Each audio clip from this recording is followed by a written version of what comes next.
Well, former Israeli Prime Minister Ariel Sharon will be farewelled at a state memorial service today in Israel. World leaders are expected to pay their respects to the controversial leader whose decisions continue to divide the Middle East. And for more on his legacy, we're joined by Jeremy Jones from the Australia, Israel and Jewish Affairs Council. Jeremy, thank you very much for coming in. It is interesting, of course, he's been on life support was on life support in a coma for 8 years, but now the world is revisiting his legacy. A very divisive character. I think you have with Ariel Sharon somebody who really shaped their own country and shaped the region. Anybody who made such dramatic changes to the landscape was going to have people who were both his fans and detractors.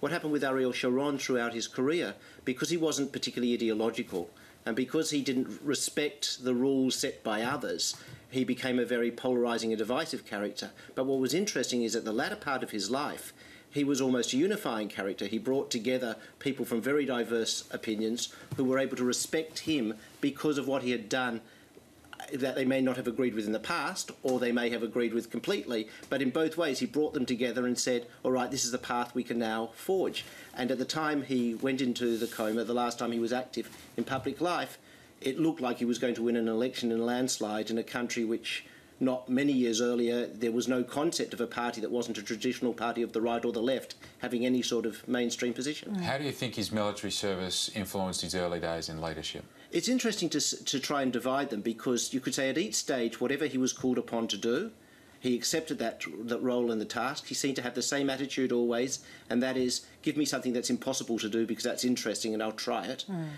Whatever the rules were, if they weren't working, he didn't say, well, we're going to try harder with these. He would try to adapt them, adapt his military capacity. His troops would have to deal with the situation in front of them, not by any handbook, but by assessing the situation on the ground. When he was a politician also, you could see he wasn't tied in by anybody else's rules. He tried different paths to Parliament, he tried different paths to leadership.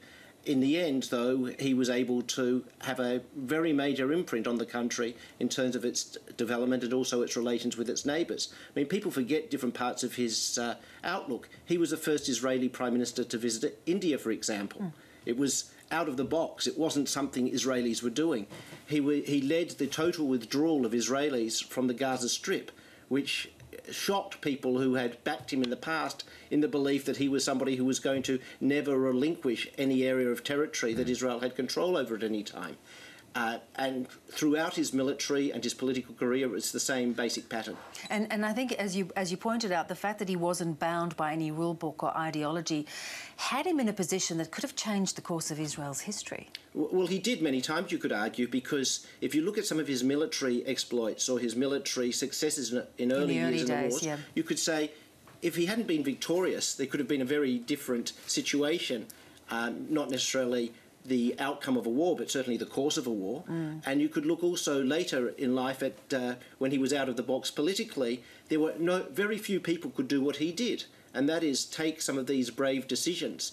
And when we look at the Middle East today, you say, where are the people who are willing to take the brave decisions? And that's, sorry, the question. No, you go. The question that, in fact, he was poised for this withdrawal, and he had, in a way, changed his thinking so clearly on what the way forward was. Yet that situation has now stalled in Israel because there aren't people like him. Where do you find that kind of potentially unifying person?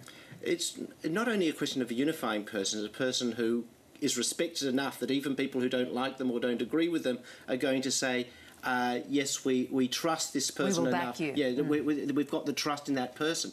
And I think one of the legacies of various activities carried out by Ariel Sharon is he would do something. It could be military, it could be political. People would have a chance to reflect on that.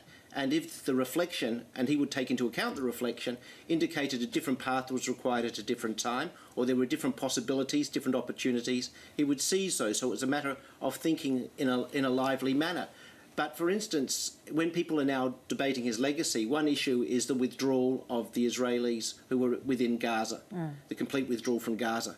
There were some Israelis at the time, and there still are, who were very much opposed to that because they said it was not really going to make anything better for anybody, and certainly those people who for 8.5 years haven't yet really resettled within Israel are wondering where they can go.